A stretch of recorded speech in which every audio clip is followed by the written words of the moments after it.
California grown. Welcome to another version of Rough Notes and Casual Thoughts, the radio version. And I'm not really here by myself. Fish is on the other side trying to figure out the Facebook thing. And I'm Chuck Smith. I'm the editor of the Appeal Democrat. Robert Preschetti. All things Tower Media, as John Cassidy usually introduces. There he is. And he's sitting in the wrong chair. Not confused. You know, there is in the Bible, there's a thing, at the right hand of God. But there's nothing in there about the left hand of Chuck. Oh.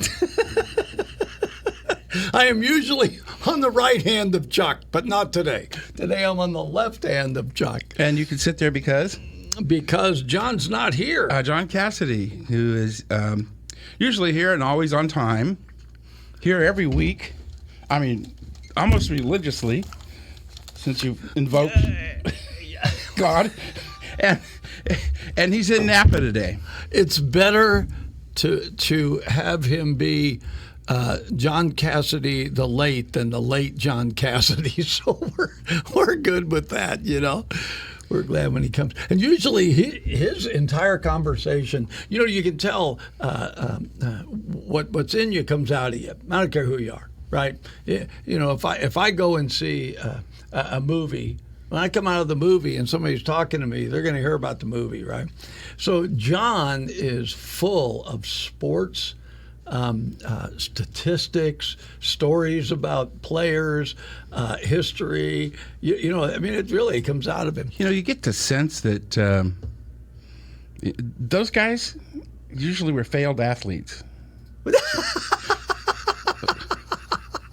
I've never asked John about his athletics. Well, I know. No, I know he played. Oh, I know he played a lot, and I know he loves basketball. Yeah. And I know that he was a successful coach.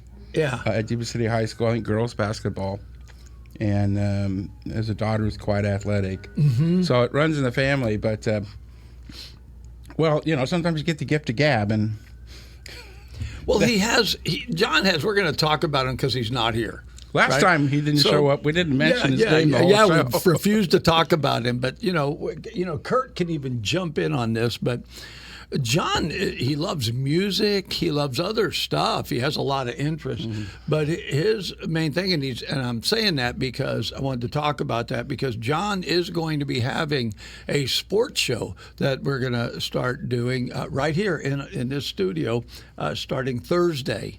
Hard Rock Sports Roundtable. That'll be coming up, and you know, and he can just sport out, or whatever you call it. He called last night, said he couldn't make it today.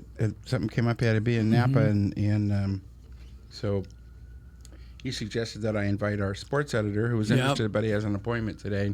Couldn't make it, but he wanted him to talk about a certain basketball game last week at Yuba College where Gary Payton, former NBA coach, coaches a team out of Alameda, and apparently he got really, really frustrated because his team was down about 30 points the first half. What? Yuba College just whooped him. And no wonder John wanted you to talk about it. Yuba College men is undefeated in league. They have a game tonight at home against Napa. And they're going for I don't know. They're almost always the champion of their league. So John went to Napa to scout him before the game tonight. Well, I don't know what he's doing in Napa. You know, I called him the Yuba Sutter's most busybody. So I have no idea what he's doing from moment to moment. How are you, Fish? I'm doing good. Been busy, very busy. We're making all kinds of changes here, and not just in the station, in the studio here. Matter of fact, Kurt and Lonnie were talking earlier about how to change some of because we want to put a second camera in here. Because we just feel like whenever this is being shot, you have the picture of all of us, but I'd like a single camera just on me all the time. And I understand that. Actually, your wife suggested that, and she wants to be mobile and follow you around, so she can text you and say, no. Yeah. What are you doing? I'd like to announce that we are now on Facebook. Oh, good, Hi, Facebook. good. Yeah, live on Facebook. You know, good to see everybody, and good for them to see us, I hope. But anyway, so putting a second camera in all seriousness, because people watch these things constantly. I know we're radio, but we're radio you can see. So between Rough Notes and Casual Thoughts and Saturday programming, which we're expanding, and then now we're actually going to have 2 sports shows. We're going to have the sports show that's sponsored by the Hard Rock that is going to cover national sports, well as some local, but mostly national. And then Todd Coonan, who has been the announcer for the High Wheelers, is going to be doing a local baseball and the Gold Sox and the Drakes. He's been the Bryant Field yeah, he's been through radio the Gold guy Sox, the Drakes. He's been there 9 years. He's a great announcer. He's a great play-by-play announcer. And so an angel just got his wings. Sorry, somebody just walked past my house. A ring. I should check it in case. Hopefully they're just walking past, right? Well, no, I don't know. Maybe when I left the house, my wife ordered food and had it dropped off. Yeah, I don't know. Patty does that. She thinks I don't know. That's why we got this. Hey, what is that, Burger King out front? Anyway, so we're going to have a couple of sports shows coming on. We do have a Saturday Yacht Rock program, which I do want to mention. Coming up out at the Hard Rock is the #1 Yacht Rock like cover band called Yachtly Crew, and they're quite the show. They all wear nautical gear, and so that's going to be out there. That's coming. What time on Saturdays is that? 2 to 4. And the only time that'll change is once we're doing the High Wheelers. If the game is early, we'll move it. But it's just 2 hours of great soft rock and, little blurbs in between. Captain Cruz, we like to make fun of him. He is not your typical I'm involved captain. His idea of captaining the good ship, Calm Waters, is to sit in a deck chair and have his first mate continually bring him fresh drinks.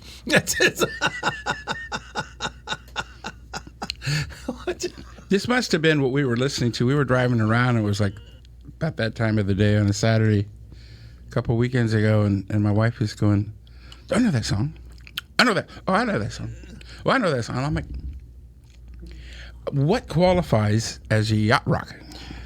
Really, it's the smooth rock, the soft rock of the 70s is what it really is.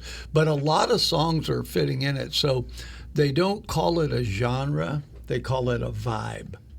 Yacht rock is a vibe. The idea is I'm sitting on a yacht, drinking a little wine. What would I be listening to? That's the concept behind it. Okay, so songs like "Don't Rock the Boat, Baby" probably won't be yacht rock, or should be Hughes Corporation, but no, it won't be. So is that like the old easy listening stations? Yeah, kind of like that. So what happened was a couple of guys in L.A. were making fun of yacht rock, and they did a series of videos that they had Michael McDonald, Kenny Loggins, who did a lot of that music. So they made fun of them and acted like them. And a disc jockey picked it up, started playing that music, and called it yacht rock, and it's caught on in a lot of places. And people like it because you could sit back and listen to it, or be barbecuing or whatever, and So we thought Saturday would be a great time to do that. So who runs that? Pablo Cruz. Pablo Cruz is the captain of the good ship Calm Waters. It's called City Harbor is the name of it. Mm-hmm. So you board the boat, and for 2 hours he goes out of City Harbor, and you cruise around, listen to great music, and then he brings it back in. Wow. Fun. So he's got another last name too, right? Yeah, he does. but apparently he's ashamed of it because you won't say it, or you're ashamed of it. Which is it? Your son does that show. Yeah, he does. He does. He is my son. I know music pretty good, but my son far exceeds what I know. He has very diverse taste, and he's actually put together a smooth jazz show because jazz has kind of disappeared from our radio stations due to a glitch when Arbitron, who rated radio, switched to Nielsen. And whatever they use to gauge what people are listening to from Arbitron, there was a glitch in it, and so nothing that was smooth jazz showed up. So all the station owners thought, well, there's no money in that. Nobody's listening to it. So all of a sudden, all of them disappeared. So we're bringing it back. I really think a lot of people, that's on Sunday. So, from so 4 what to, qualifies as smooth jazz? it can be contemporary, but a lot of it would be trying to think of the different artists that he plays. You just have to listen to it. What time? That's 5 to 7 on Sundays. Okay. So that's like after dinner, sit around, grab the dog, put the dog in your lap, and I got two, so one gets jealous when the other one's on my lap. So I got to have Linda hold the other one. Well, yeah. So we either got to put both on our lap or none of them. I mean, it doesn't work with just one. Dogs are so funny like that. Oh my gosh. Yeah. So I just think that such a freedom with this station to kind of see what's going on in the community, and then try to serve that, whether it's a service organization, and which you belong to Marysville Rotary. And so different service organizations, as I've done this now for 10 years, I found they all support something local, right? And sometimes they'll support something national, even overseas, but there is this purposing. So we like to let people know about the events they have. Like you guys probably have a couple of fundraisers a year. And so we try to... They're called subscriptions. Subscriptions? Oh, you're talking about Rotary. Yeah. Oh, Rotary. Yeah, Rotary has a couple. Yeah. Yeah. And so, so at the newspaper, of course, they're called subscriptions. Oh, Those are fundraisers. They pay for reporters.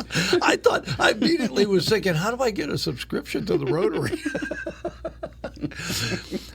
And so you learn there's so much going on in this community, and so we try to look at it. Music. What's available. What do people like? Country is really king in our area. I mean, probably more people listen to country than anything else. And right next to that is classic rock. But there are other people that listen to other stuff, and so we do try to play a eclectic, bunch of music. I don't have any at all. Don't have any pipe music. I don't know why. Oh, we got both kinds of music, country and western. Oh yeah, we really did. Well, and there's a difference, right? Yeah. There is. Yeah, the western is the old trail songs. That's what my mom sang. Yeah, and country's any rural area anywhere in the United States, but for the longest time, somebody like a Tyler Rich from California wouldn't get time in Nashville. Oh, They didn't want California artists. So. I grew up with my mom doing it. She'd be walking through the house, she's singing, "I won't need my 6 guns in heaven, 'cause there aren't any rustlers up there," right? That's Western. Yeah, and she'd be singing that. And then, of course, she loved Patsy Cline, so we would hear, "I fall to pieces," usually after us kids did something. Well, she didn't yell at you. Yeah, she didn't like it. And my mom was not a yell. You had to push her to get her to yell. But, man, she could level you with just a few words. She was a great lady. One of my favorites is Big Iron. Big Iron, Marty Robbins. Oh, yeah, From Gunfighter Ballads and Trail Songs, yeah. There's another song on that album. I guess 7th or 8th grade, there was a talent contest at Alicia School in Linda. And when I was in the 4th grade, I used to get called out at Linda School on rainy days, and I'd sing Ballad of the Green Beret, or Sink the Bismarck. Staff Sergeant Barry Sadler. Sink the Bismarck. Who did Sink the Bismarck? Johnny Horton. Johnny Horton. He did North to Alaska. He did. Yeah, he was a great artist. Great So voice. in 4th grade, I don't know, I did that. And then 7th, 8th grade, they had this talent contest. And I wanted to sing this song, a Marty Robbins song called "They're Hanging Me Tonight." And so I sang. You had auditions. So I sang. No accompaniment.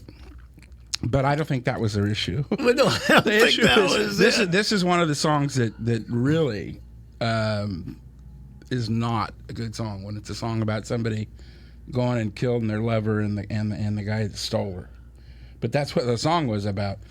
And they just like, hey, do you think you could maybe find someone maybe to accompany you, like on a guitar or something, and maybe choose another song? Do you know Do you know Jingle Bells? So I think we did some Beatles tune. A good friend of mine, Leonard Larson, and got to be good friends with Leonard over this experience.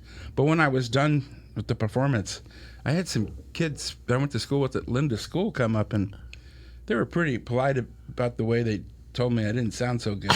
Because I remember, hey, No, Chuck, Christian, do you think Chuck, that- your voice has changed. You Not might for the want to better think about being a reporter.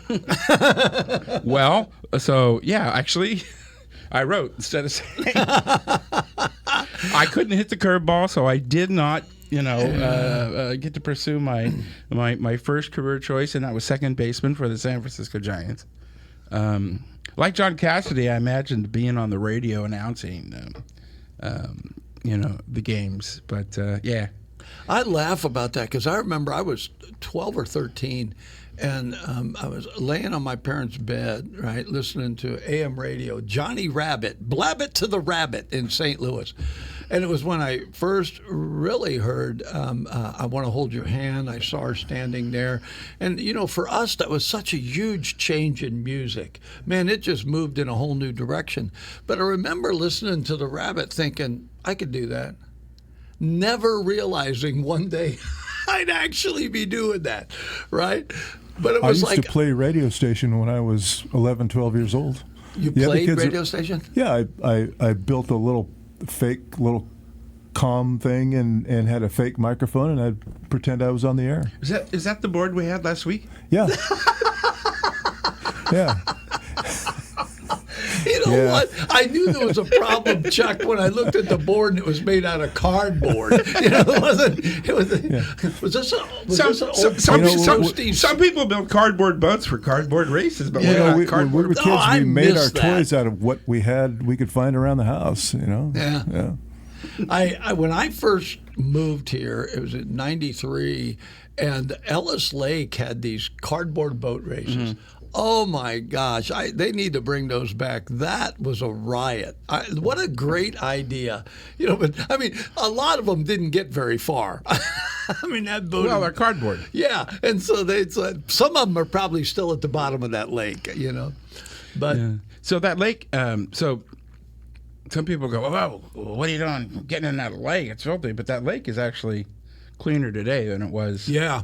in the past. Yeah. It's one of those things. And they're going to keep working on it. Eventually, they'll get it. They're going to, revitalize the area around it. And I mean, it just takes time. And money. And money. And, Isn't there a song? It's going to take time and a whole lot of spending money. oh, something like that's that? George Harris. The George Is that, Harrison? yes, Georgia.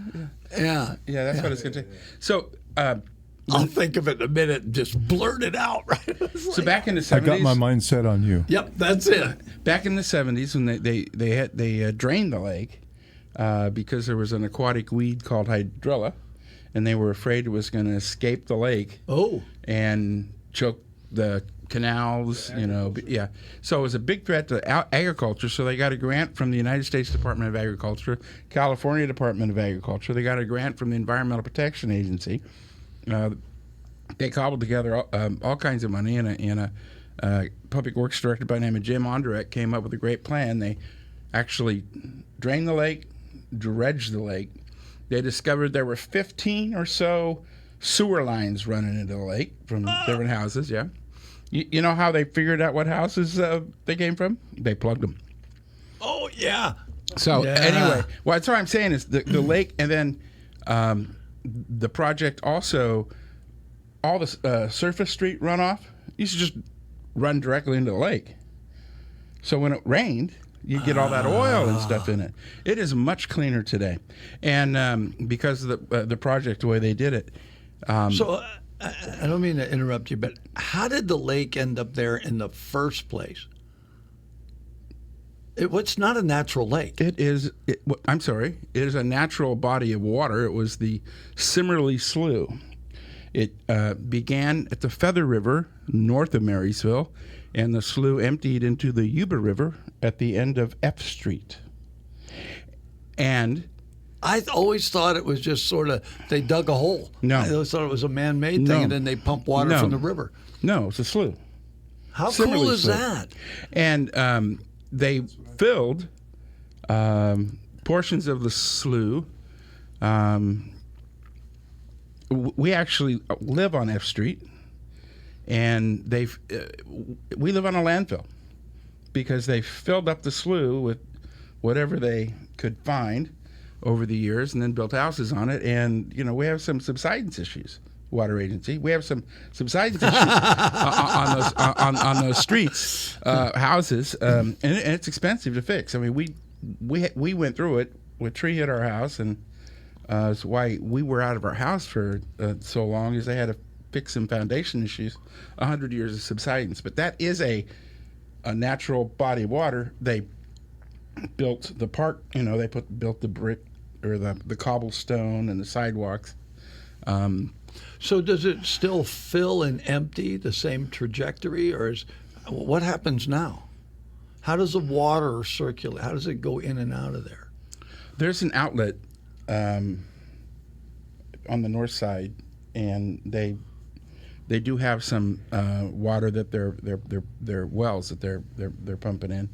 I'm not sure how it always works, but if you go back and read about different attempts, I mean they brought water in from the Yuba River off of 12th Street down near Ramirez in that area, and they ran a channel.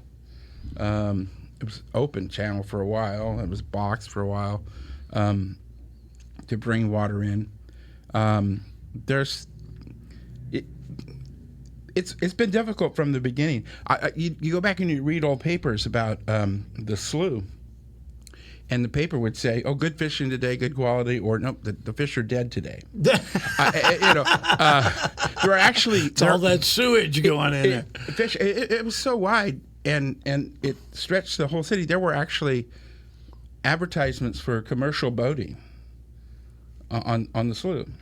And the other thing is, I've had people tell me, "Oh, Maidu were just over here, or the Maidu were just over here." I'm sure the native Californians fish that slough. Well, yeah, I mean, probably. yeah.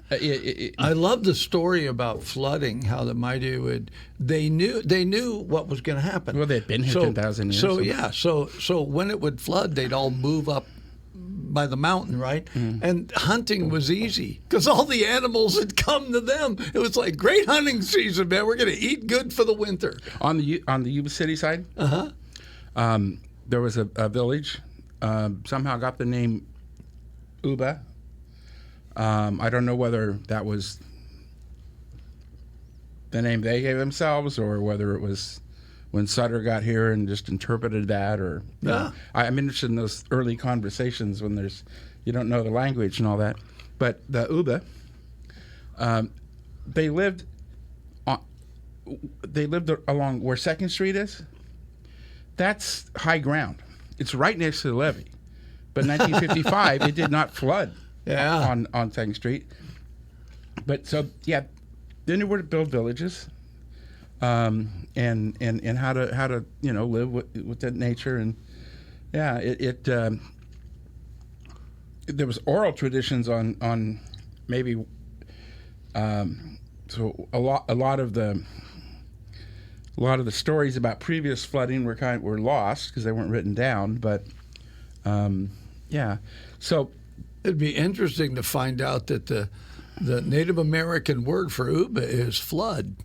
Yeah. You know what I So mean? there was a whole You argument. know what I mean? What does it mean, right? It's like, No, we should have found that out.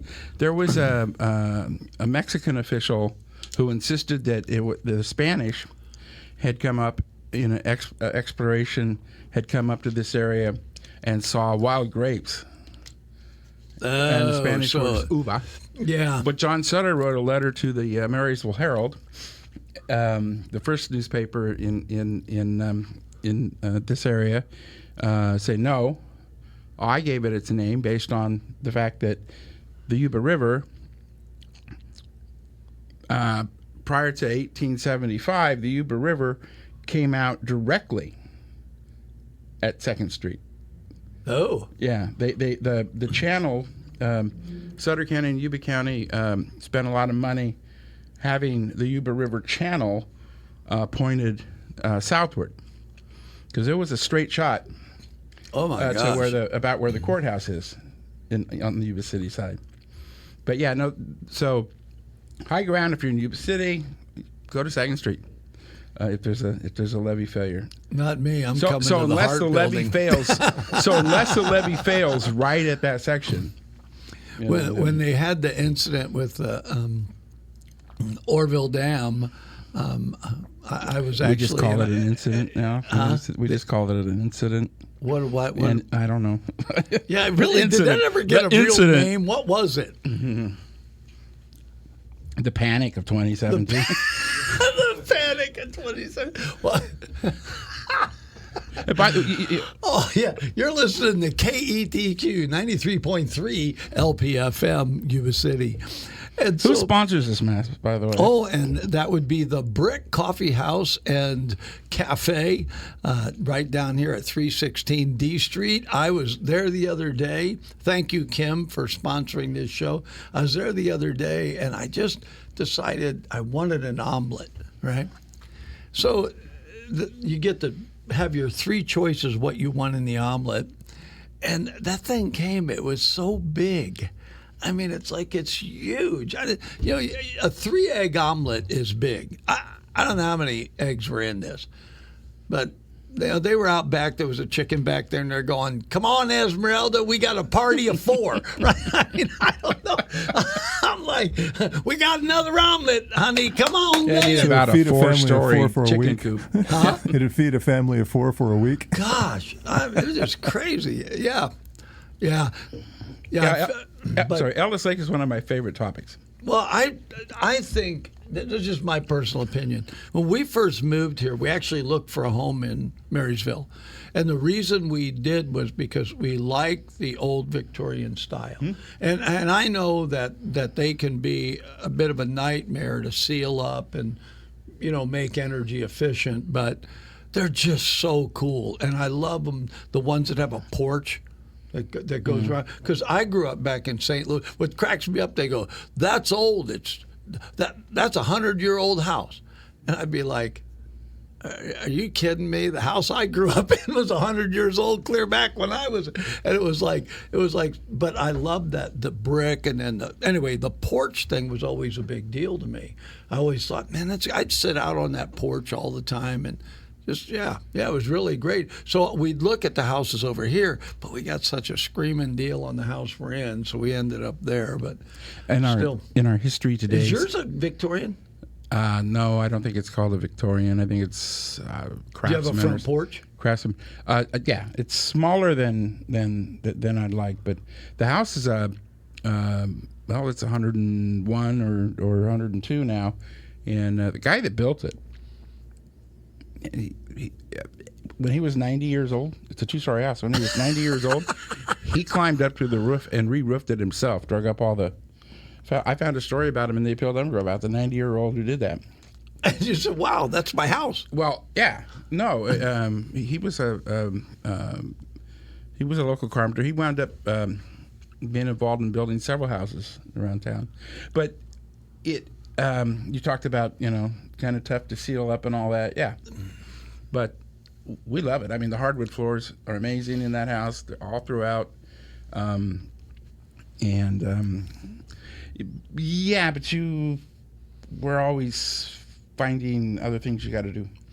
There's always something. I grew up with, the hardwood floors, everybody had those. But when they wore down, you had to sand them down, restain them, re-varnish them. It was quite a process to redo a floor. And most people just threw a rug down, kind of did the rug thing. And so I cheated on my house I have now. Because of allergies, I took out all the carpet except for bedrooms and that. And so I have wood floors, but they're actually not wood; they're vinyl. And so, but they look like wood. And but I love that feel. I love that. Right. And then all the walls, of course, were lath and plaster. They weren't sheetrock. And so you knock a hole in one of those walls, you're going to be busy. The great thing about houses with hardwood floors is watching puppies trying to chase balls and trying to stop on the hardwood floors. One bang into the wall. Turn a corner.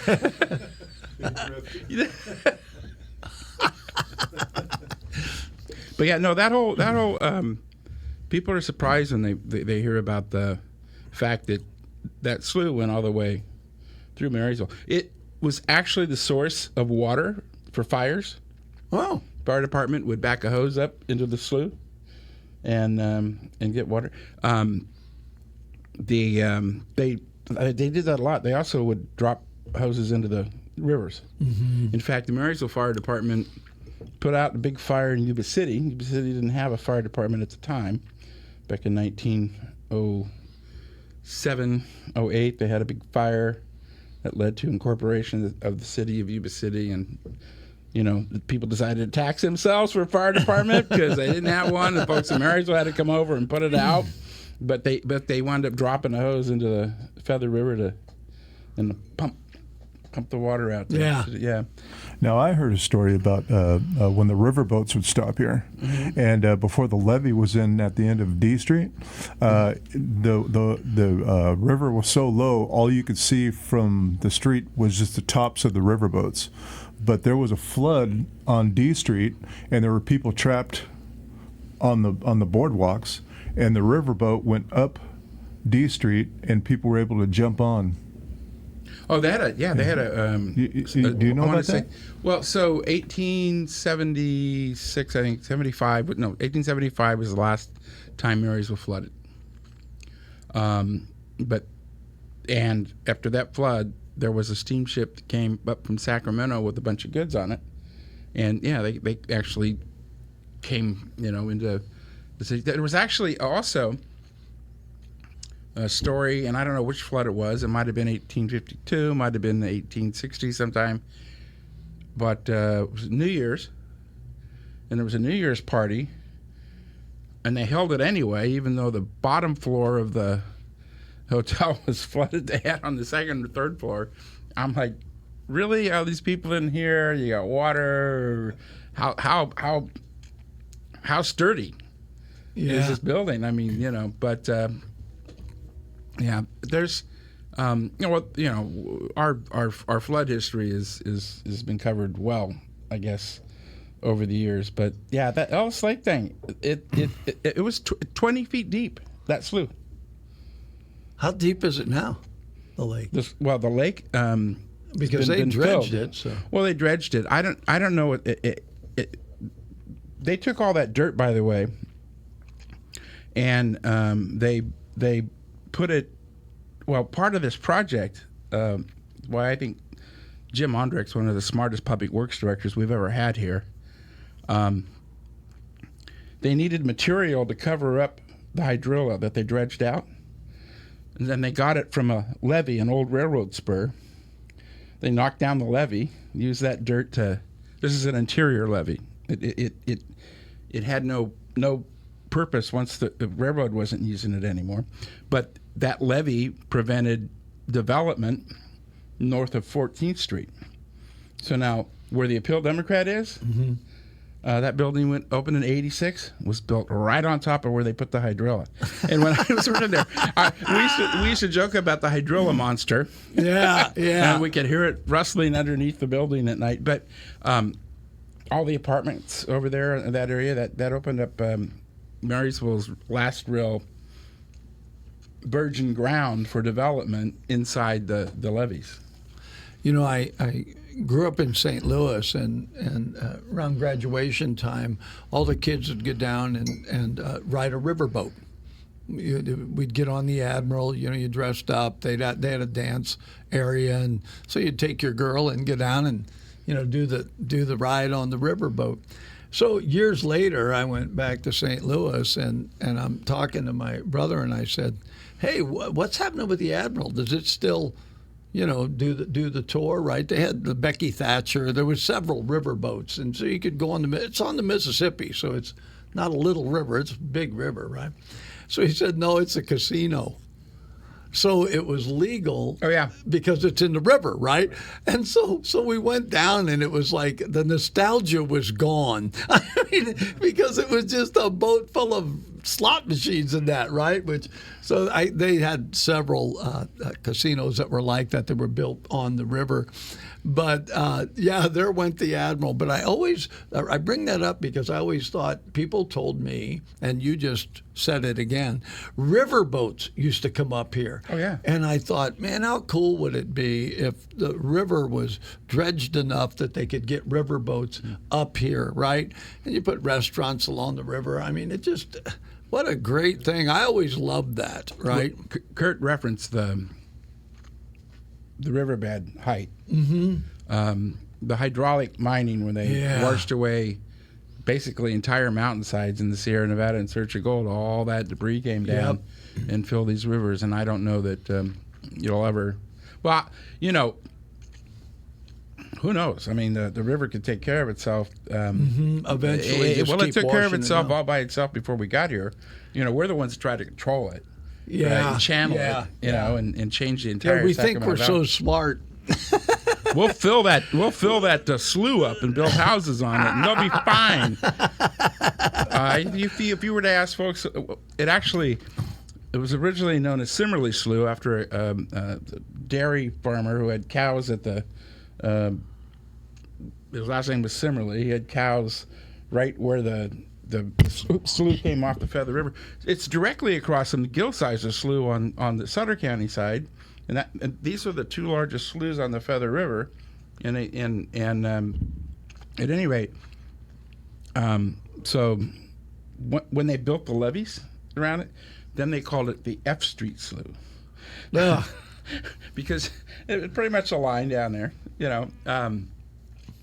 So there's 3 Julia Morgan houses built on that slough. And Julia Morgan's the only woman in the United States Architect Hall of Fame, and she designed several buildings around here. Phoebe Rideout brought her in, but there's 3 of her homes that she designed that are built on that slough, and they all have some different issues with foundations. And are we running out of time? You were looking at. Yeah, I just think Water Agency would be.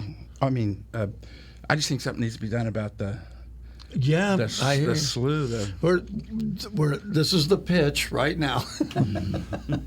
No, I'm over here doing engineering stuff. Oh, yeah.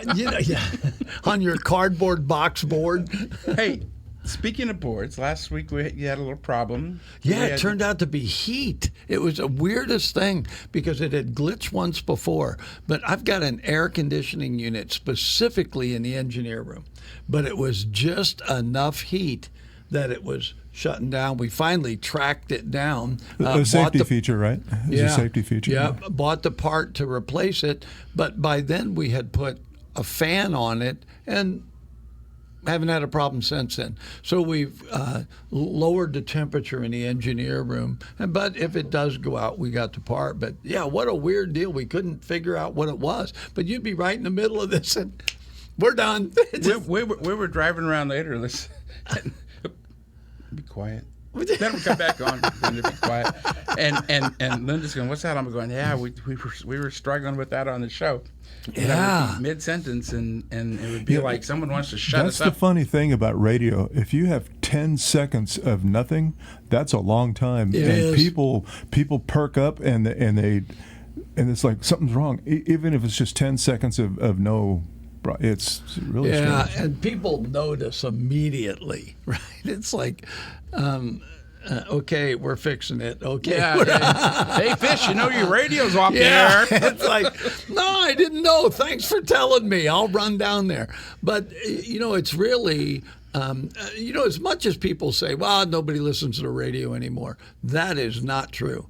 Radio, because it's moved from being music, the sense of I listen to the radio for music, because they can get music anywhere. But what they have found out, interestingly enough, is people that do these music platforms, Spotify, whatever, Apple Music, that they get tired, even if it's songs they like, of one song after another, because they're not informed about anything. So we try to do a balance here where we give them information. Hey, this is what's going on in the community. I'll put shows on like this that all have to do with local, because that's really where we're at. And then we just play such a variety of music. I don't know if you were listening today, but I had Sheriff Barnes on yesterday. Sheriff Barnes came in and there was a Kiss song playing, and he said, "Oh, I really like this song." And I said, so after we get done with the interview, I said, "Brendan, give me 10 songs." And he is very eclectic. I mean, it was country and rock, and you see. So this morning I played the top 10 for Brandon Barnes, music he likes. It was a blast. He's never offered that to me. I noticed that. Well, because I'd be playing your daughter's 10 songs. Well, 2. But Well, I wouldn't it's do so that. easy You've already nowadays. got some of the rotation. They're in there. It's so easy nowadays because you could just pop in a song just like that. Yeah. Where in the old days, I've spun platters before back in the 80s. I was a DJ. And so it was one record on two turntables, and you just have to wait till it, you just have to wait until it got there. But you can now load them all up in an order and just let it go. Well, that's what I did. He gave me a list of about 15 songs. And so I took 9 of them and put them in there. And for the 10th song, I played just for him, Jailhouse Rock. And I thought, Jailhouse Rock, that's a great one. Yeah. I didn't play That's I better Shot than the I Shot Sheriff. the I Sheriff, just right. thought that would be bad. So, can I talk about just a couple little news items? So, it looks like James Gallagher is going to run for Doug LaMalfa's remaining term.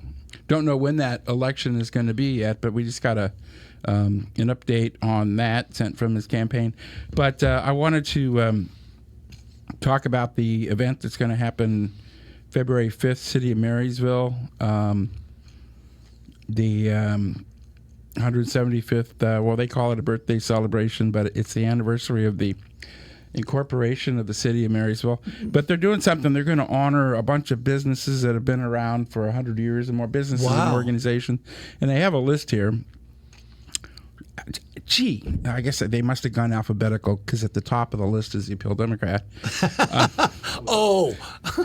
Frank M. Booth Incorporated, Huss Brothers, Shocked. Lip and Sullivan Funeral Directors, Rich Fuge, Bordson and Galen Law Firm, Stassie's Fourth Ward, Union Lumber Company, Venice Health Rideout, Bethel AME Church, Bacchae Temple, Corinthian Masonic Lodge, First United Methodist Church, Hop Sing Society, Japanese American Citizen League, Mary Aaron Museum, Marysville Art Club, Marysville Elks Lodge, Marysville High School, Marysville Rotary Club, St. Joseph's Catholic Church, Yuba College, HSA, and more, because I'm sure if you're not on the list, you should let us know. I can think of one. There's there's another church. It's 175 years old. But anyway, I just think it's interesting because they're going to be honoring, they're inviting these people. That's February 5th. It's free. It's at the Elks Lodge. Begins at 5:30. It could be a little fun. Mm-hmm. Well, somebody was on here talking about that Ace Hardware and how Union Lumber. Union Lumber is like the oldest hardware store in Northern California or something. Continuously operating could be, yeah. And I think it was Sue Moyer. Yeah, Sue Sessions Moyer, yeah. Yeah, and she said they actually, if you go over there, they have pictures. I was going to say, if you haven't been there, go check it out on the walls. They've got a lot of great old photos of Marysville, and they have actually captions. So, Wow. what is this? Oh, okay, someone's taken the time to actually explain it. So, it's over on B Street. I want to say B and 4th. If you don't know where it is, but it's worth checking out. It is. When we did a lot of the construction here in the studio, if we had to run over and get hardware, we'd run over there. And really, but prior to that, I really hadn't gone there. But you walked in there, and it's like walking back in time. And it's like, when retail businesses have been around a long time, specifically hardware, car parts, stuff like that, you'll find stuff you'll go, whoa, what? How long has this been on the shelf, right? Because it's still sellable, but it's like nobody uses Moon Eye decals anymore, and so it's like you just got. But anyway, it was kind of like that. But they had everything you could think of, hardware and that. Which You know the weekend rule about hardware stores, right? no, You don't make one trip. yeah, that's true. You do not make one trip to the hardware store. You keep coming back. We I had, laugh because we've been there. So it was the night before Thanksgiving Day, and the trap Oh, the And the drain. sink. They drain, yeah. got a hole in it, right? And it's like it just wore out. It's old metal, now they use PVC. So I ran up. At that time, it was called Osh, Orchard.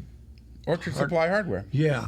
So I went in there, and I'm like, not that I haven't done plumbing, but I got the old part with me, and all of a sudden I hear we're closing, and I'm like, oh man, I gotta fix this with Thanksgiving's tomorrow, right? So this guy comes walking up, and he said, "You look a little lost." And I said, I don't know what to do. This is the trap. So he grabs all these different parts. It's a large number of parts. And he says, now here's what we're going to do. I'm going to sell these to you because now, just in case, you'll have everything, right? And then whatever you don't use, bring back. And I thought, what a great guy, right? Yeah. So I was going to thank his manager, right? So we got up to the checkout counter, and the girl's there, and she says something to him, and I said, "You're the manager?" And he said, "Yeah." And I said, "Well, man, thanks for staying," because he stayed open to take care of me, right? And I thought, that's the kind of service that makes a difference to people. I was really bummed when they went out, but that's what you'll find at these older hardware stores and that. They're used to that. They know, look, we're going to help you. What do you need? You're in our community. And I love that. A lot of businesses, I just want to go on record as saying a lot of businesses in Marysville and Yuba City that are privately owned are their franchises from somebody local. And I don't care if it's a restaurant or what it is, they take care of the community. There's very few places I could probably say, I didn't feel like I got taken care of there. It's amazing. It's just amazing place. They don't act corporate. They act like just they're part of the community like the rest of us. I don't know why, and he doesn't have them anymore, but Russ Clark. Yeah, he had all the all the Carl's Jr. Carl's Jr.'s. He prime example of that. But you're right.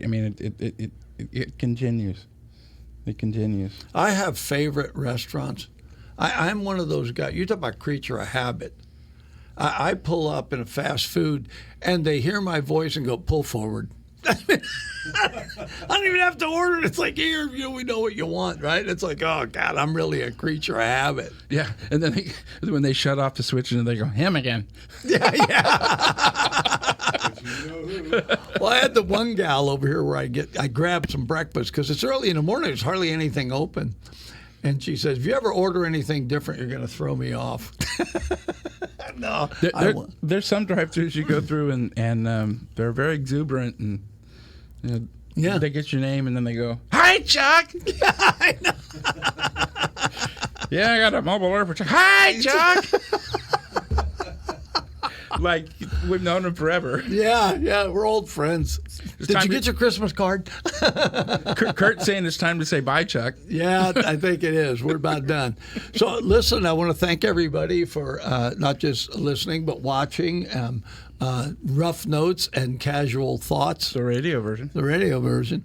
Be sure to read the print version, which would be on your Appeal Democrat, which comes out Saturdays. on Saturdays. For that, but also there's other parts of that paper. One of these days, I'm actually going to get a subscription. The only reason I don't is to continually Can't harass read. my friend Chuck. I thought it was because you can't read. Oh, We have Kurt has we have volunteered to comics. read though. it We to have me. comics. I though. love comics. Listen, this is my one and only newspaper story, and that is when I was a kid. We had a big picture window back when they used to do that in houses, just right. And on Sundays, I would grab the Sunday Funnies, and it was St. Louis Post-Dispatch. It was several pages, right? And I'd lay there where the sun's coming in on the wood floor and read the Sunday Funnies. And to this day, there are certain funnies that I would read over and over again, you know? Beetle Bailey. Yeah, I guess the guy who did Dilbert, Dilbert just died, passed yeah. away. Yeah. I can't remember his name, but anyway, I read that for a while. It was always like this office situation, right? Where the guy was like, yeah, it had a lot to do with technology would come in, and the guy was like, I'm not ready for this. I worked one job I had worked in cubicles. You know, that whole Dilbert experience. And on every Wednesday, for a reason, we were required to wear purple shirts. And I always felt like it was Dilbert meets Barney.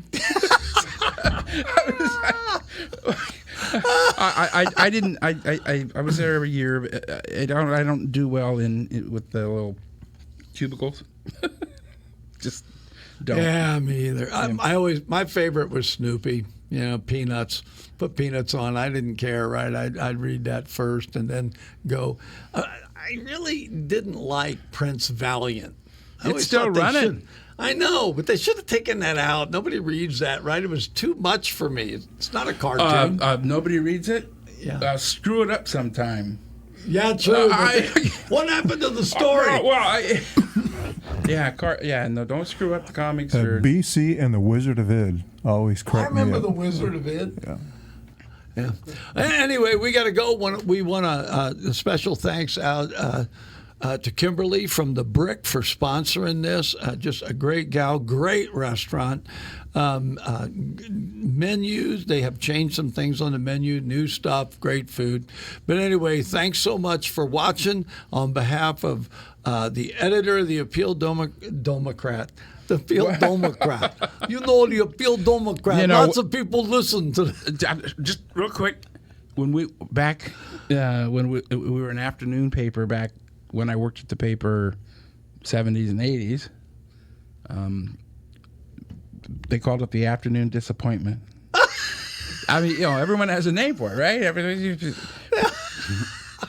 I'm just saying. You know, so what do they call 93Q when they want to be sarcastic? I don't know. They Nobody's don't. ever done it. Yeah. Yeah, I think. I'll figure something out. Well, they know I'm Italian. It's like I'd send people after you. So anyway, we want to thank everybody for listening. And on behalf of John Cassidy, who couldn't be here, we'd like to wish everybody well. John is still saying Happy New Year, so we're going to give it a Happy New Year for you. Thanks for listening. California grown.